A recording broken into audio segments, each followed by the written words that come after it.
అభ్యాసి తెలుగు లెర్నింగ్కు స్వాగతం సుస్వాగతం. నేను మీ పెద్దంటి రామకృష్ణ చక్రవర్తి.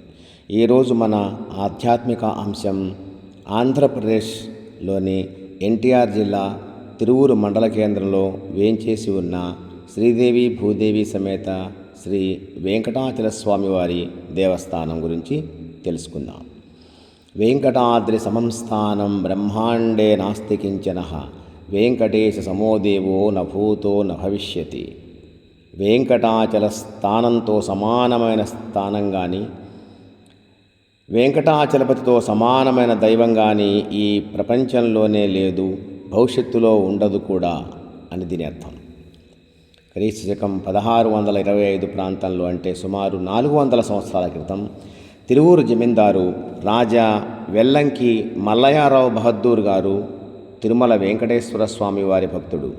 అపారమైన భక్తి ప్రపత్తులతో ఆయన ఉండేవారు.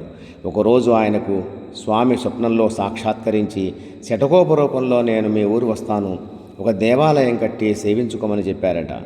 ఆయన మరుసటి రోజు పెద్దలతో చర్చించి తిరుమల వెళ్ళి అక్కడను శటకోపాన్ని తీసుకువచ్చి తిరువూరులోనూ చుట్టుపక్కల గ్రామాల్లోనూ రోజు మేళతాళాలతో ఎడ్లబండి మీద ఊరేగిస్తూ ఇప్పుడు ఆలయం ఉన్న ప్రదేశంలో దేవాలయం కట్టించి శ్రీదేవి భూదేవి సమేత శ్రీ వెంకటాచల స్వామి వారిని ప్రతిష్ఠించి నిర్వహణ కోసం భూదానం చేసి అంగరంగ వైభవంగా నిర్వహించే ఏర్పాట్లు చేశారట.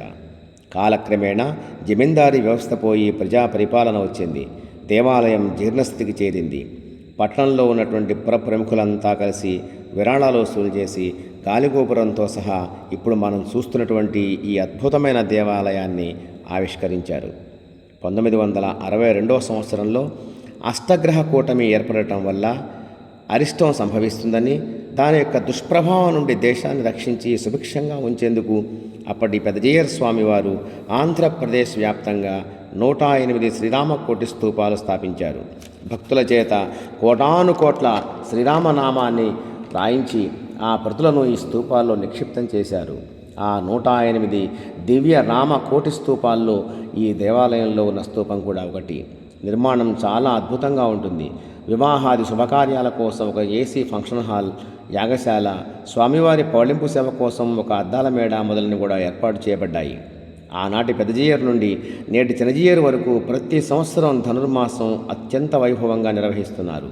ఎంతోమంది భక్తులు రోజు ప్రాతకాల 4 గంటలకే దేవాలయానికి వచ్చి ఆండాళమ్మవారిని సేవించి పాసురాలు పఠించి తీర్థప్రసాదాలు స్వీకరించి వెళ్తూ ఉంటారు. ప్రతిరోజు విభిన్నమైన రీతుల్లో పూజాధికాలు జరుగుతూ ఉంటాయి.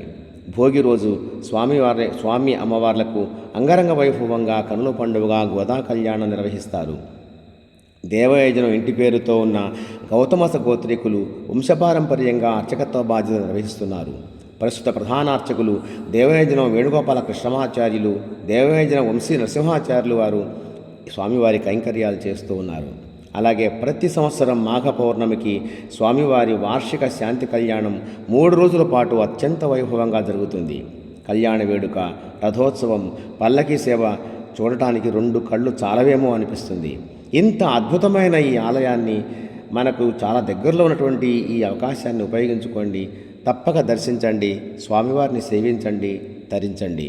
ఓం నమో వెంకటేశాయ. ఓం శ్రీ సరస్వత్యై నమః.